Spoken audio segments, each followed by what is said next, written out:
పక్షపాతరహితుడై భయమును త్యాగి అయి నాకు భక్తులగును.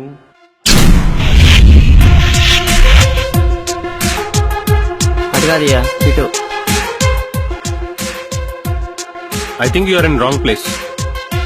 ఇంటర్వ్యూ జరగట్లేదా? Yeah. Please sit down.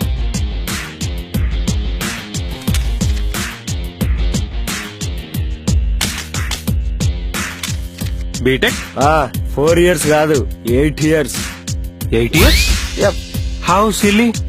You may leave. అవన్నీ నీకెందుకు? ఇంటర్వ్యూకి వచ్చా, ఇంటర్వ్యూ చేసుకో. Okay.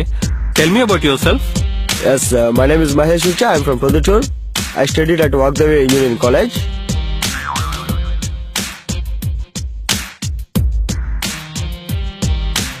Is it enough? Not satisfactory. Why? Why you're rejecting me? Could you explain the reason? You may leave. ఎందుకు సార్ బీటెక్ స్టూడెంట్స్ అంటే అంత చులకనా? కష్టపడి బీటెక్ కంప్లీట్ చేసి 10 రోజులైనా ప్రశాంతంగా ఉందామనుకునే లోపు కరెక్ట్ గా 11వ రోజు మొదలవుతుంది సార్. కనిపించిన ప్రతి ఒక్కడు అదే పనిగా పదే అడిగే ప్రశ్న, ఏం చేస్తున్నావు, ఏం చేస్తున్నావు, ఏం చేస్తున్నావు? ప్రేమించిన అమ్మాయి అన్నయ్య అన్నప్పుడు కూడా కలగని బాధ, ఆ ఏం చేస్తున్నావు అన్న ఒక మాట విన్నప్పుడు మాత్రం గుండెలో గుండు సుదిగుచ్చినట్లు అవుతుంది సార్. జీవితంలో ఇకపై చదువుకోవాల్సిన అవసరం లేదు అనుకునే సమయంలో అసలు ఇక చదవాల్సిందే జీవితాన్ని అని అప్పుడు ఆ క్షణం అర్థం అవుతుంది సార్. అప్పుడు మా పరిస్థితి ఎలా ఉంటుందంటే, కాలేజ్ ప్లేస్మెంట్ లో జాబ్ వస్తుందన్న గ్యారంటీ ఉండదు. పోనీ ఇంట్లో ఖాళీగా కూర్చుందామా అంటే ఎన్ని రోజులు తిండి పెడతారన్న వ్యారంటీ ఉండదు. ఇలాంటి అవమానాలన్నీ అదే ఊర్లో వదిలేసి గుండెల నిండా ఆశలు నింపుకొని హైదరాబాద్ బయలుదేరుతాం సార్. కానీ ఇక్కడికి వచ్చాక అర్థమవుతుంది ఈ జాబ్లెస్ జాబితాలో జాయిన్ అయిపోయామని.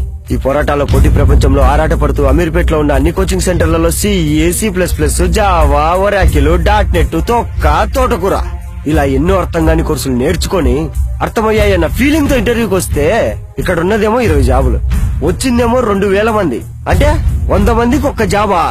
సరే 100 మందిలో ఒక్కనే నేనెందుకు కాకూడదని చెప్పి ఇక్కడికి వస్తే రిలేషన్ ఉన్నోడు రెఫరెన్స్ తో జాబ్ కొడతాడు, బ్లాక్ మనీ ఉన్నోడు బ్యాక్ డోర్ లో జాబ్ కొడతాడు, అందంగా ఉన్న అమ్మాయికి స్మైల్ చూసి జాబ్ ఇస్తారు. కానీ ఎన్నో మైల్స్ దాటి వచ్చిన మాకు మాత్రం కమ్యూనికేషన్ స్కిల్స్, టెక్నికల్ స్కిల్స్, వీడికి ఆప్టిట్యూడ్ వచ్చా, యాటిట్యూడ్ ఉందా, షర్ట్ కైరన్ లేదు, టై పొడుగు లేదు, షూ పాలిష్ లేదు, తలకు మాలిష్ లేదు, గడ్డమడ్డంగా ఉందని చెప్పి రీజన్ చెప్పి రిజెక్ట్ చేస్తారా? అయినా నాకు ఒకటి అర్థం కదా సార్, నా షూ పాలిష్ కి నీ కంప్యూటర్ కి ఏంటి సార్ సంబంధము? మా షూ పాలిష్ లేకపోతే మీ ప్రోగ్రామ్స్ రన్ అవ్వవా? మేము సేవ్ చేసుకోకపోతే కానీ మీ ఫైల్ సేవ్ అవ్వవా? మీలాంటి వాళ్ళ వల్లే సార్ 10th ఫెయిల్ అయినోడు కూడా టెన్షన్ లేకుండా తిరుగుతున్నాడు, బీటెక్ పాస్ అయినోడు మాత్రం పిచ్చగాళ్ళ తిరుగుతున్నాడు. మీలాంటి హెచ్ఆర్లు ఉన్నది బాండ్ రాయించుకొని బాధ పెట్టి అగ్రిమెంట్ ఉందని చెప్పి అవస్థ పెట్టి మాకు ఇవ్వాల్సిన శాలరీలో హాఫ్ శాలరీ నొక్కడం కాదు సార్. 10 మందికి లైఫ్ ఇచ్చే రెస్పెక్టబుల్ పొజిషన్ లో ఉన్నారు. జాబ్ లేకపోతే జీవితమే లేదనుకుంటున్న వారి కష్టాలు దృష్టిలో పెట్టుకుని వాళ్ళ టాలెంట్ ని గుర్తించి మరీ జాబ్ ఇచ్చి వాళ్ళ లైఫ్ నిలబెట్టండి సార్.